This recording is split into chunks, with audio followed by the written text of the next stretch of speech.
It's Monday, it's 12:15 and we're live in Westminster.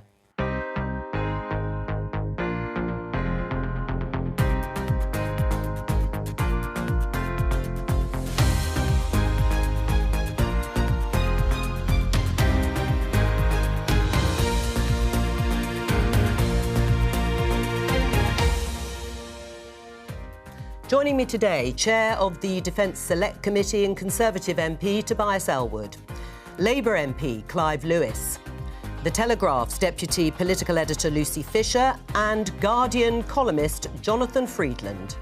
Today, how worried should we be about this from the Russian president?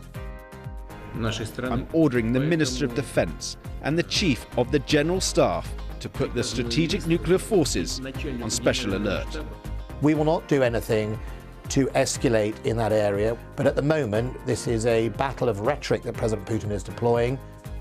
On day 5 of the invasion, the Ukrainian president sends this message to Russian troops.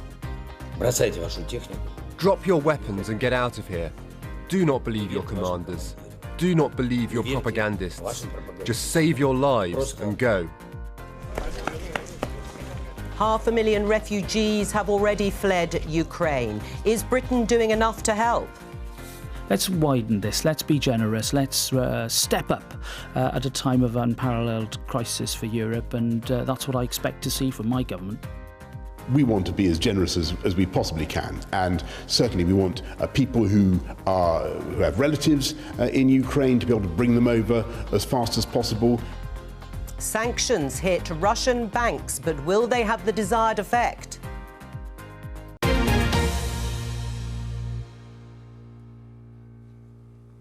So day 5 of the invasion into Ukraine. President Zelensky of Ukraine has said that the next 24 hours are absolutely crucial for his country. I want to start with a spread of the newspaper front pages. This is following a warning from President Putin. In The Sun, you can see very clearly, Mad Vlad goes nuclear, followed by the front page of the Metro.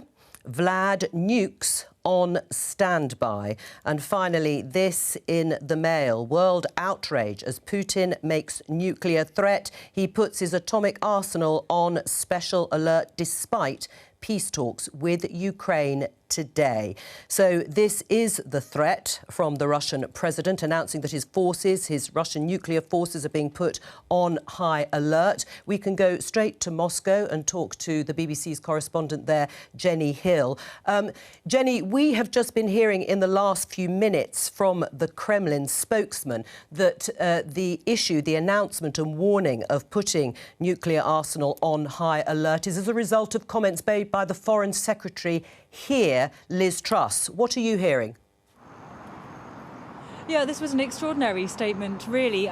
We've had it confirmed in the last hour that the nuclear deterrence forces here are now ready. They're on that special state of alert. And the Kremlin spokesman was answering questions from the press, and he said that Vladimir Putin had made that order in response to some statements about possible conflict, possible clashes and collisions, as he put it, between Russia and NATO. He said, I'm not going to tell you who the author of those statements was. And then he said, I'm not going to name names, but it was the British Foreign Secretary. He said no more than that, leaving everyone, I think, a little bit mystified. It does, I suppose, though, echo the comments made by Vladimir Putin when he made this order yesterday. He said that he was doing so in response to aggressive statements from NATO and also in direct response to Western economic sanctions. Right, what's been the reaction there to President Putin announcing that his forces are on high alert? If you consider that the vast majority of people here get their news from state media, state television, and bear in mind that state television is pumping out the Kremlin's narrative, that this is not a war or an invasion, they're not allowed to use those words. In fact, it is a special military operation which is necessary to defend the Russian-speaking populations of eastern Ukraine against what's described as the aggression of the government in Kyiv. If you bear in mind that that is what people are being told, they're also being told that the West is very much the aggressor here. That's exactly what Vladimir Putin was saying yesterday when he said he was putting these deterrents on the state of special alert. So people are being told that in effect they're being protected against the aggression of NATO and the West. And some people will probably buy that. There will be Russians who support Vladimir Putin and who agree with him that the expansion of NATO is something to be feared. There are, of course, plenty of people here too who get their news from different sources, independent sources, and some of them are taking to the streets in protest against the war and against, of course, the economic pain that this country is potentially going to suffer as a result of it. Yes, I'm going to come... well, stay with us if you can, Jenny. If you have to go, I understand. Tobias, can I just get your reaction as chair of the Defence Select Committee to the fact that I think Dmitry Peskov is the one who first said it was the comments of Liz Truss, the Foreign Secretary, talking about perhaps Russia getting into conflict with NATO that has actually sparked this move by the Russians to put their nuclear forces on special alert? Well, why would somebody need to make such reference to nuclear weapons at all, or their nuclear doctrine? It's because Russia's advance hasn't gone according to plan. It hasn't survived contact with reality as such. They expected to take one of the big three cities by now. That hasn't happened. My worry is that, yes, Putin will go ugly. He is determined to win. He can't afford to fail. This is all about his future. But we should remain calm, remain resolute, and not be distracted by this. We should also learn that Russian strategy doctrine has changed. It's all-encompassing. Whether you're taking out somebody in Salisbury, like Novichok, for example, or military intervention, cyber attacks, economic harm, or even nuclear, they now see this all as one. Let's talk about the economic sanctions, Jenny, if you can still hear me. You mentioned them just before. There's a raft of measures that have been put in place by the UK, the EU and the US. Are those economic sanctions starting to bite? Well, this morning the ruble sank to a record low. The stock exchange has not opened today and will not open today, we're told. The central bank has more than doubled its key interest rates from 9% to 20%. So you can see it all happening. But as far as the Kremlin is concerned, its narrative is we expected these sanctions and we were prepared for them. That's what they are telling ordinary Russians. In terms of ordinary Russians, there have been reports of some queues at some cash machines around the country in the last few days, in fact. Actually, one of our teams here has been driving around Moscow this morning for an hour or so and saw no queues. It may, of course, take a little time for your average Russian to really feel the pinch. But analysts, of course, are in no doubt that, my goodness, they are going to feel the pinch. When they do, the suspicion is that state media will simply present this as another example of aggression from the West. That is how it will be presented. And although many Russians will undoubtedly suffer, according to what the international experts are telling us, it may be that they believe that this is something that the West is inflicting upon them. I should also point out, actually, that Mr. Putin is due to meet economic advisers this afternoon. Behind the scenes, of course, they are rattled, and some of this meeting is not going to be televised. They are trying to put all sorts of contingency plans in place. So we'll have to see what comes out of that.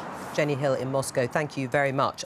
Clive, your response to the initial question about nuclear forces being put on alert and blaming Liz Truss, the Foreign Secretary? Well, we've got no choice but to take this seriously. It's a tactic. It's an attempt by Vladimir Putin to raise the stakes because of what Western Europe and its response has been on the sanctions and in terms of our support for Ukraine. But I think it also amplifies the fact that we need to be the adults in the room. We need to be calm. We need to be sensible, and we need to keep clearly about what we're saying. And anything that we say does not ramp up escalation of this. Do you think that's what Liz Truss's comments were? I think Liz Truss's comments. Look, at the end of the day, the Russian leadership and Vladimir Putin will take anything that we say and use it to his advantage. But I think we have to be very clear and very careful in the language that we use to not ramp up something which is extremely, extremely dangerous. I think we can all sense that. We heard the Defence Secretary in the headlines saying that it's a distraction. It's very typical of the Russian propaganda machine to talk about force in this way. How did you respond, Lucy? Well, I think Ben Wallace makes an interesting point that this is Putin trying to remind the world that he has a nuclear deterrent. I was slightly reassured that the Defence Secretary suggested we haven't seen a material change in Russia's nuclear stance. Yeah. It's moved from 1, which is the usual level, to 2 in a 4-level scale, 4 being all-out nuclear war.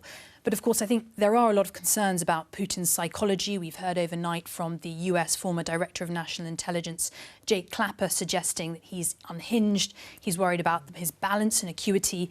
I think, as Clive says, we do need to take it incredibly seriously that he's bringing nuclear weapons, into the game here. Jonathan?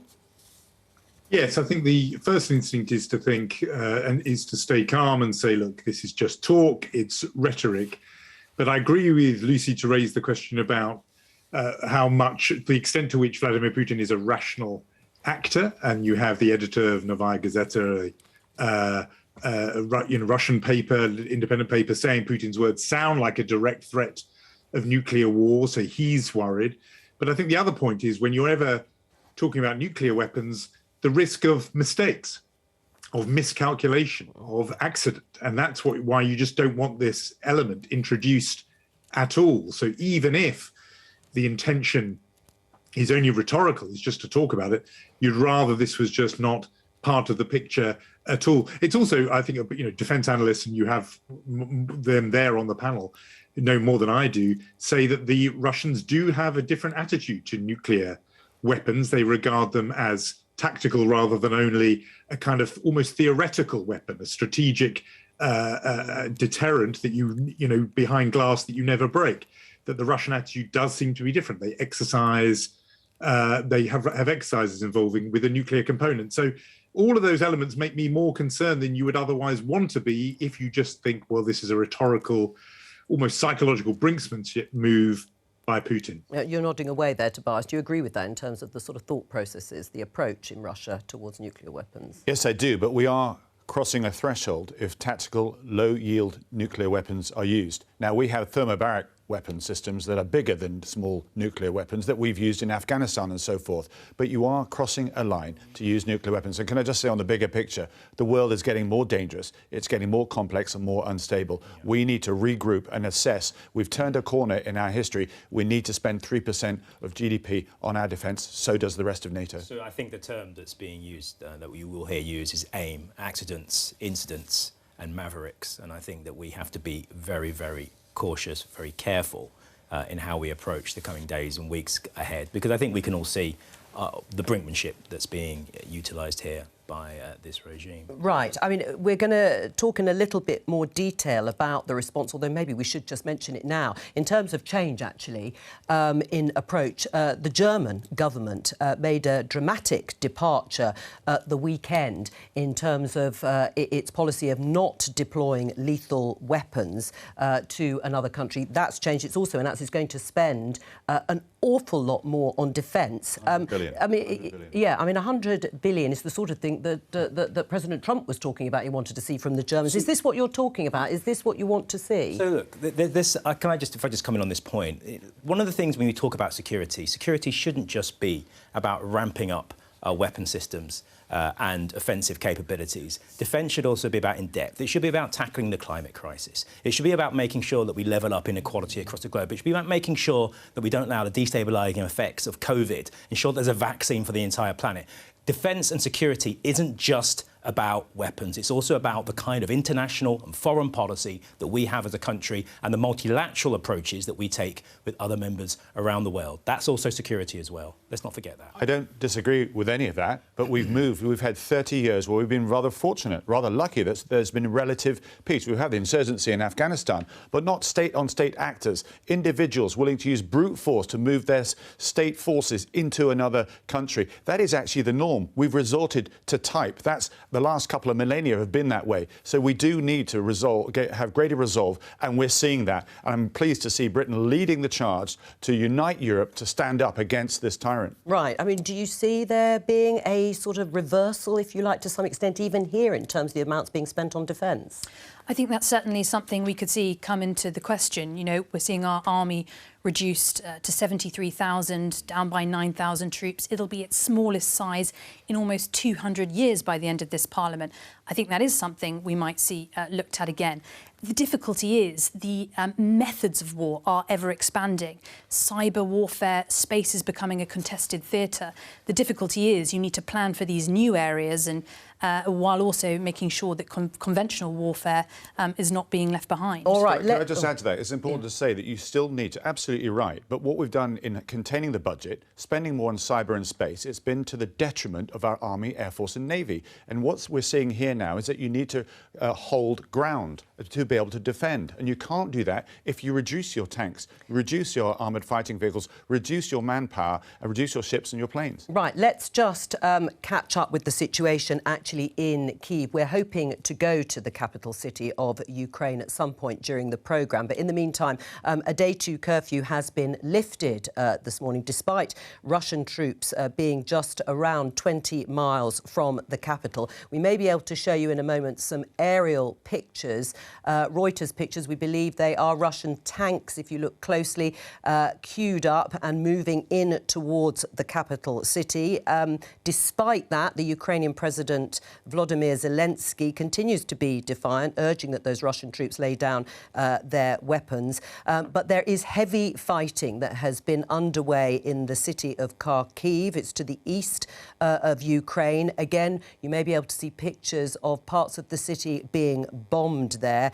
It's difficult to know the numbers of casualties. The United Nations says 304, very precise, civilians have been injured in the conflict since Thursday. Volodymyr Zelensky has been talking about 4,500 Russian troops since then. In the meantime, the economic sanctions that Jenny Hill in Moscow was talking about are certainly beginning to cause concern in the Kremlin. You can see here the Financial Times' headline, Russia sharply increases interest rates as sanctions send the ruble plunging. They've gone from 9 to 20%.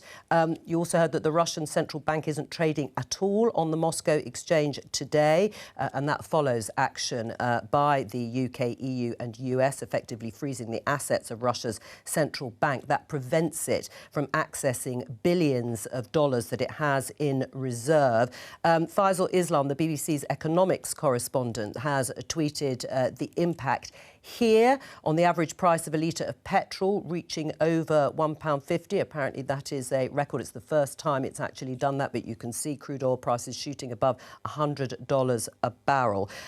Today, the government is set to unveil the government's long-awaited economic crime bill. Lucy, can you give us a sense of what that will include? Yes, so this is a long-awaited piece of legislation that MPs like Tobias and campaigners have been calling for years.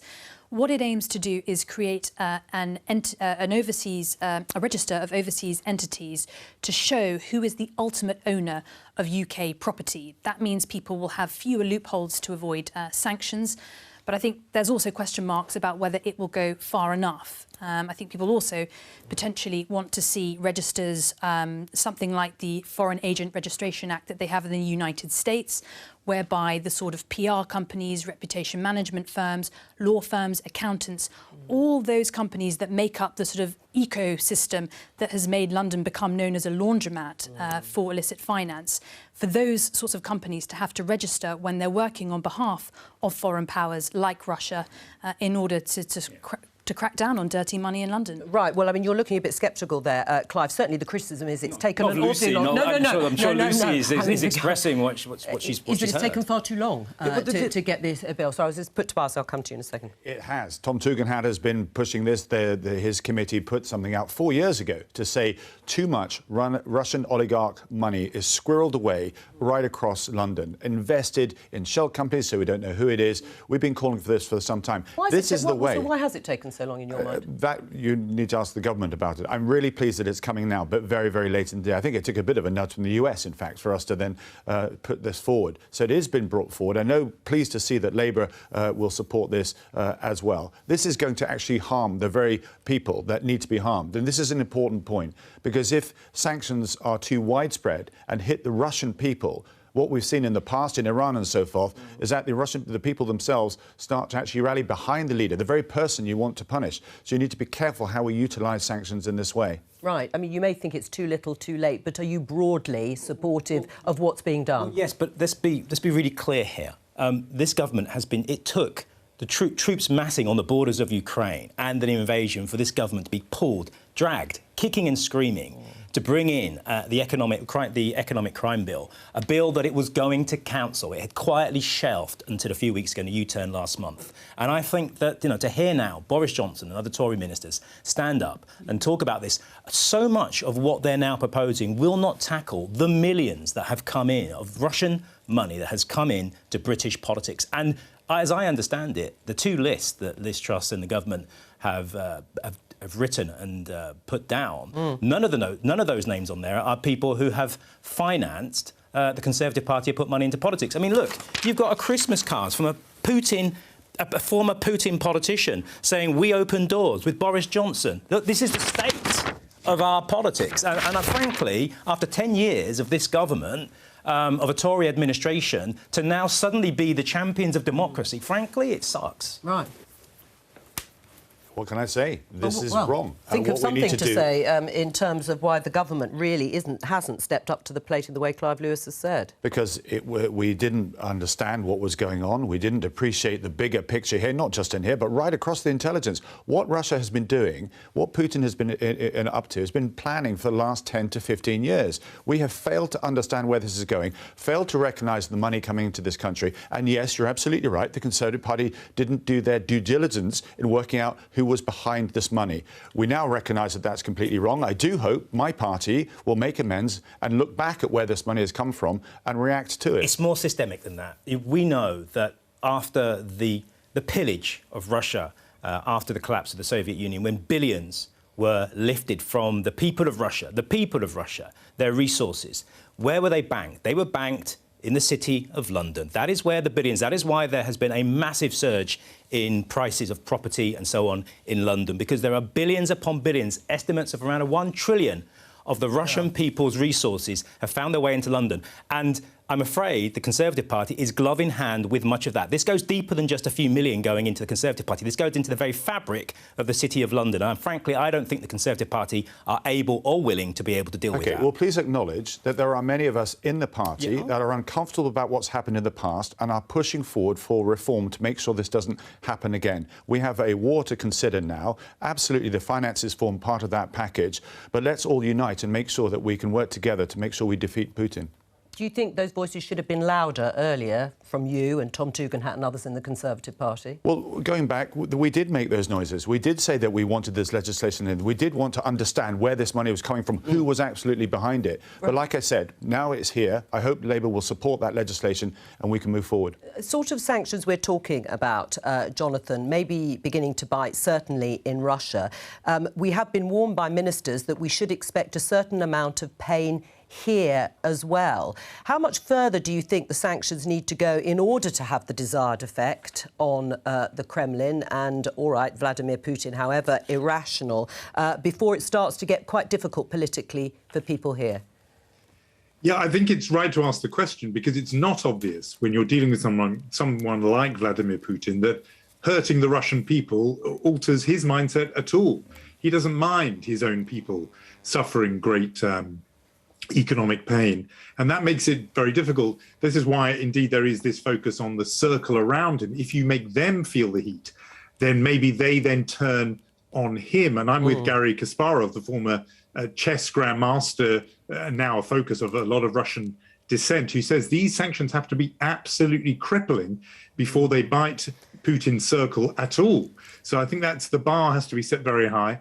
Currently, I think popular support for the Ukrainian people is so strong that people would take it here, some of that pain. I think they do want to be weaned off any dependence on Russia and will be willing, in this first wave at least, to take the hit. But I do think they do have to be very, very hard. I think people want to see that it becomes impossible for that oligarch set and their families, their children, some of these sort of playboy kids in their 20s and 30s who regard London as a playground and who have done so for years. I think you have to change the calculation. There's the book coming called Butler to the World, suggesting London has become, in effect, a butler to some of the world's worst people.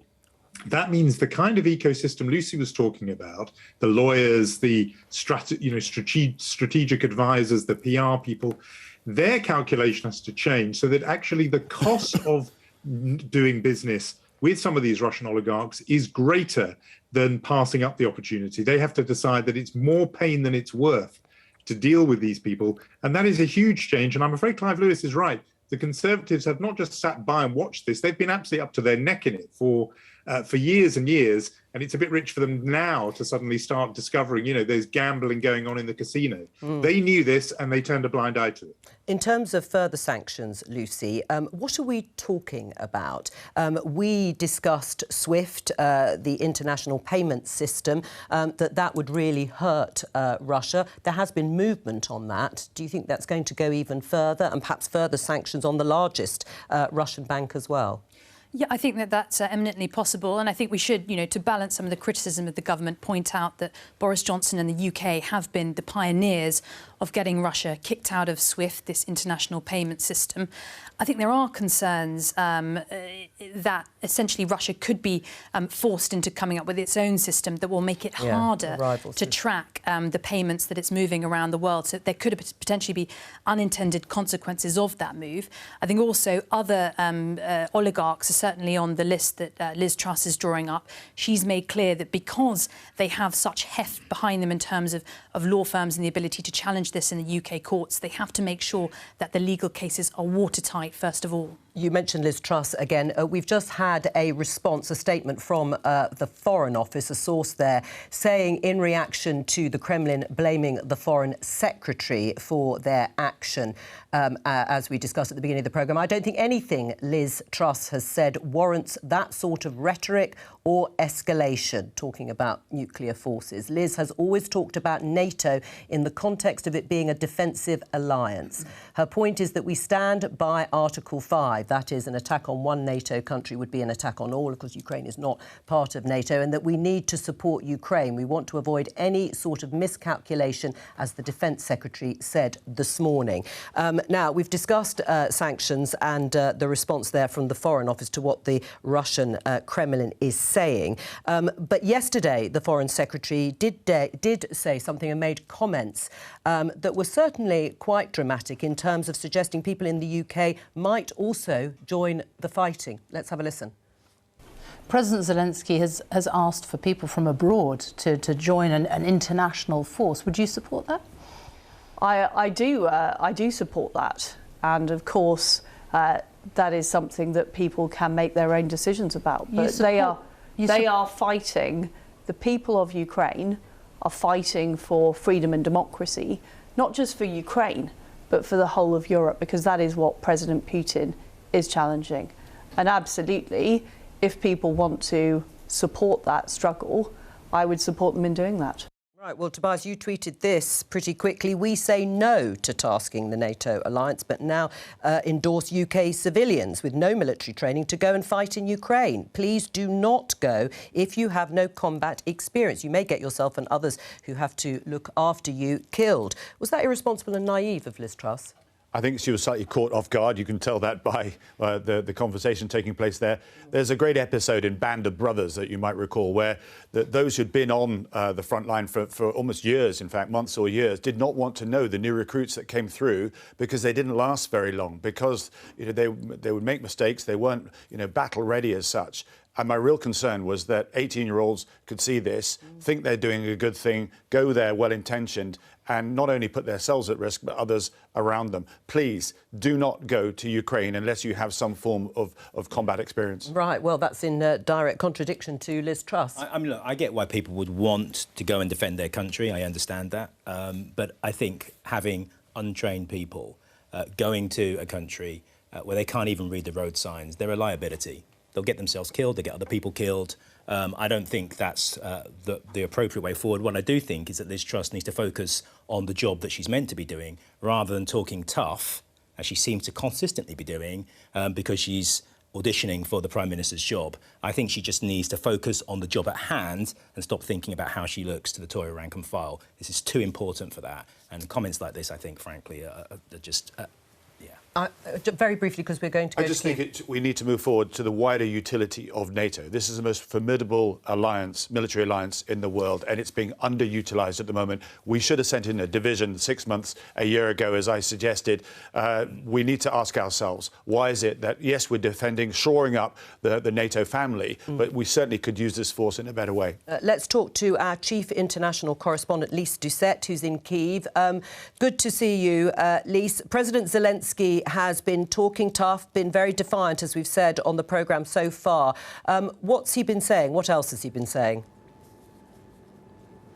Yes, and may I just say to your viewers, just before you came to me, we heard the wonderful pealing of the bells at the magnificent St. Michael's Cathedral just behind me, sort of a reassuring certainty that even though the buses are no longer running on time, they don't run at all, that there is certain rituals of the rhythms of life here in Kiev which go on, even though this is day 5 of the Russian invasion, where life has been drained from the streets. And it is for this reason that President Zelensky says that he will do everything possible to show Ukrainians that he will try to end this war, the war which has basically shattered life right across this country, including here in the capital, Kiev. What we had thought was unthinkable is unfolding before our eyes with no real end in sight. I mean, the curfew has been lifted today, which, listening to what you are talking about now, Lise, that life has been sort of drained out of the capital city, what does that mean in reality, that people will start to come out on the streets again? Yes, for the last 36 hours, or sort of for 36 hours from 5 o'clock on Saturday till 8 o'clock in the morning here today, residents were living underground, living in their basements, in bomb shelters, in bunkers, living in metro stations. And we saw videos of what happens when people venture outside, and it's very, very dangerous. So this morning at 8 a.m., people cautiously came out, and then there was a rush to the grocery stores to try to find food to replenish their stocks, never knowing when the air raid sirens will blare again, never knowing when another curfew will come into force. And you can imagine the shelves were quickly emptied. And people also emerged, blinking into the light to find a city which with every day becomes more and more not a European city, the bustling city it was once. It is now a war city. More checkpoints on the road, more intersections with soldiers.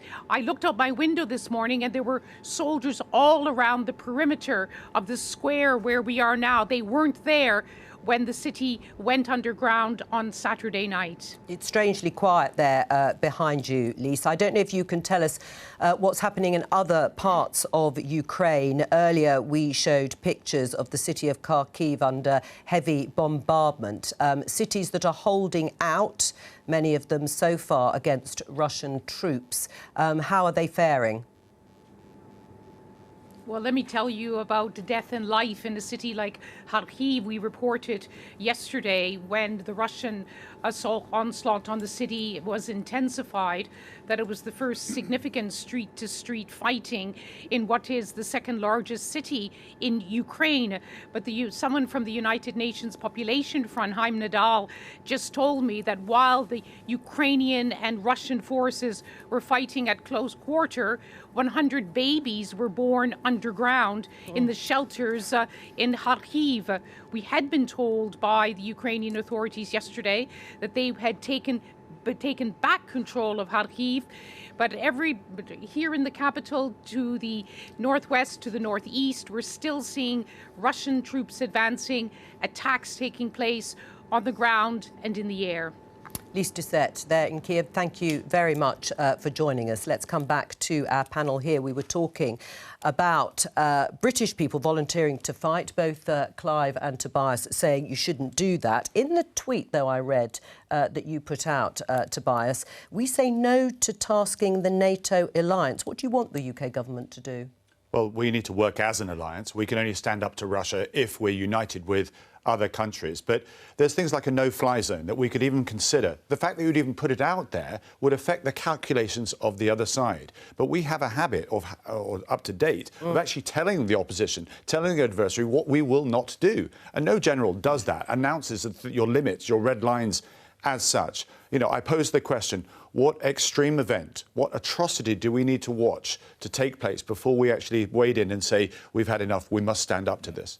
No. So I disagree with Tobias on this. I think NATO enforcing an no-fly zone will mean the shooting down of Russian planes and vice versa, and I think that would escalate matters. I'm afraid to say that, unfortunately, Ukraine isn't a member of NATO. That is part of the whole story about what's going on. I think there is a specific set. Look, we have Article 5. And we need to kind of reinforce that. But I think... So where does Putin go to next? What happens after this if we don't stand up to this tyrant? We are standing up to Putin, but let's do what Sun Tzu said. Sun Tzu said, leave open a golden bridge for your opponent to retreat across. That's what all conflict end in negotiations. Let's ensure that that is possible, but stand firm, stand with the Ukrainian people. But I do not think, this isn't Syria that we're dealing with, this is a nuclear power with 6,000 warheads, and someone that people have said is mentally unstable, whether that's true or not. The fact of the matter is, we are standing firm. We are standing firm, and we do not need a no-fly zone. It's simply wrong, and it's. I'm afraid it's not understanding. Which is one of your Conservative colleagues actually said. I understand that, but there's an awful lot of ratcheting up before you get there. But ultimately, if Ukraine were willing to then trigger World War III over Ukraine, where will they go to next? It shows that there's more determination than we're willing to actually accept. Jonathan, where or how does this end? I obviously don't know, and nobody knows. But is it in negotiations? Is it ultimately in negotiations? Well, it's a very difficult thing to negotiate when one side doesn't actually even accept that the other is even a genuine country. So the negotiations are hard. But I know what Clive means. Historically, these conflicts, in the end, even the Taliban and Afghanistan, in the end, there was a negotiation between the United States and the Taliban. It took 20 years, but that's where it ended. Ultimately. Now, I think the fascinating thing about the exchange you just heard there between Tobias and Clive is, in a way, why Vladimir Putin is able to do what he does and why he's got away with it so far. He knows that, on the one hand, the economic measures don't actually hit him because, again, to repeat myself, he doesn't care about his own people. And he knows that militarily, his opponent, the West, is only going to be prepared to go so far, that it fears being entangled, rightly fears being entangled in a war with a nuclear-armed opponent. And so that's why I wrote at the weekend that Vladimir Putin is an example of this age of impunity we live in, because he knows that. He knows that actually he can grab another country. He's already done it. This is the crucial point. He grabbed Crimea in 2014. He took a bite out of Georgia in 2008, and the world kind of shrugged. This is 1938, repeating itself all over again. We need to learn the lessons of history. When do you stand up? This idea that Ukraine is not part of the NATO family is simply wrong. I served in Bosnia. They weren't part of the NATO family. Ukrainian security is European security, and we need to stand up. 1938. The age of impunity. One of the things that many people have pointed to was the Kenyan ambassador to the Security Council and the speech that he gave, comparing what Putin was doing with the imperialism that was conducted against his own country. But one of the things that wasn't reported so well was what he said was that the death of multilateralism has occurred not just with Putin, but over a longer period. And the other members of the Security Council have also broken the international rules-based order. That includes us and the US. And what I'm saying is, if you want a safer world, then let's have that recommitment to multilateralism. Let's have that recommitment to making our world a fairer place, which, frankly, it is not. It is going to head in a handcart. Look at the climate crisis. Look at the IPCC coming out today, what they're saying. This is going to get worse. And simply pointing fingers over here and there, simply talking about putting more troops, building more defences, that is not how you build security in a world which, frankly, is becoming more dangerous by the minute. Lucy? Well, I've actually been quite heartened to see how one upside of this appalling situation is how it has reawoken the idea of the West. It has recalibrated, revived NATO, Atlanticism. There's talk now of Finland and Sweden joining the alliance. I think there are many challenges ahead. Climate change, technological challenges, the strategic rivalry of China, that means that this, in the longer term, could be a good thing, that the West is reasserting itself, coming together and deepening the alliance. Right, well, while we only have a few minutes left on the programme, I want to talk about the refugee situation, because that is happening right now. The United Nations says, about 500,000 refugees who have already left Ukraine, many of them heading for the Polish border. The Prime Minister has said, the UK is going to do everything they can to give visas, but actually the reality is it's going to be close family members, spouses and children, not elderly parents. Sorry, I shouldn't say elderly, they may not be elderly, but should it be expanded? I think we should have the same system right across Europe. That's the unity that we actually need to see. There needs to be some coordination to work out when they come through Poland, which seems to be the main exit point, that we then decide and work out where for them is best for them to go. And it needs to be a coordinated effort. We missed this trick the last time we had when Syrian refugees came from Turkey on. We had actually countries closing down their borders. A complete mess. Right. Let's help Ukraine in their hour of need and support refugees in a common sense way. Clive? Let's not repeat the mess that has been made with Afghanistan, with Syria. But there's a theme, isn't there, here? And this today, in the Lords, the government's Borders and Nationalities Bill is being debated, a bill which will literally rip up the UN Convention on Refugees, and which, under Section 11, will also mean that, as far as I can tell, in this country, we will have walked away from our commitment to helping people from war-torn zones. I think it's really clear, people are going to be criminalised under legislation that is going through under this government. People from Ukraine who are fleeing, and I have hundreds of people, dozens, scores of people writing to me, my constituents, saying they do not understand this definition of family that is coming from the government. It should be a lot more straightforward. It's narrowly defined at the moment. Very narrowly defined. And then you've got ministers this weekend who are saying to people, well, we've got a visa system. They can go through the fruit and vegetable picking scheme. I mean, frankly, it's a disgrace, and I think it highlights the Border and Nationalities Bill for what it is, which is something that should be ripped up and thrown out, and we should welcome with open arms and play our fair part in bringing Ukrainians into this country that need sanctuary. Is that the impact of that bill, the Nationality and Borders Bill? Well, it needs to advance. There's no doubt about it that given the current situation in Ukraine, we do need to look to see what we can do to best help those people. I've just outlined where I would go with this, and I think that's where we're going to probably end up. Jonathan? Yeah, I think it makes a mockery of the government's promise to be open-hearted. I remember in the referendum in 2016, one of the arguments was, of course, we will open our borders to genuine refugees. We just won't have free movement anymore. Well, you're not going to get much more genuine refugees than people fleeing bombs and missiles landing and raining on their apartment buildings and their homes. And yet what you're seeing from the government so far is, to me, a very petty, very mean-spirited response, when either you're saying, yeah, come here as long as you can pick fruit, but or alternatively saying, as we heard from Clive there, that you could be criminalized for pursuing irregular routes to come here. If those people who wanted to leave the European Union were sincere in saying we want to have control of our own borders so that we can admit genuine refugees, well, you're not going to get a more clear-cut moral case than this one. And to respond the way they've responded, while the EU has actually said effectively the borders are open for the next 3 years for people fleeing this crisis, well, it does make a mockery of that stance. The government says there are enough safe and legal routes for people fleeing conflict, Lucy, but they are looking at particularly this situation in Ukraine. Do you think there will be some movement from the government? Yes, and I wouldn't be surprised if we heard more as soon as today. I think when you look at the weekend, Liz Truss saying that this is a conflict that could go on for years, the estimates of up to 5 million people fleeing over the border, it seems to me unimaginable that the UK wouldn't have to come in and resettle, a significant number. But I do think it's right and sensible. It can't be a number plucked out of thin air. It's probably going to be some sort of quota system agreed with other European states. Lucy said before that this may cause for us to have a rethink and a look at our own democracy about what's happening and about the way the world sees itself. And whether it's about the police and crime bill, we've watched in Russia as peace protesters against the war have been beaten by a Russian security service, the ability to protest stopped. Over here we have the police and crime bill, which will stop people protesting. We have attacks on the human rights. It won't stop them completely protesting. But it will shut them down, and it will give police the arbitrary. It will give. Well, you have to. That's spontaneous. We're at the end of the programme. We've had attacks on our humanitarian rights, on our democracy. That's all we have. It's another sombre news day, obviously. But thanks to all of my guests, and I'll be back at the same time tomorrow. Bye-bye.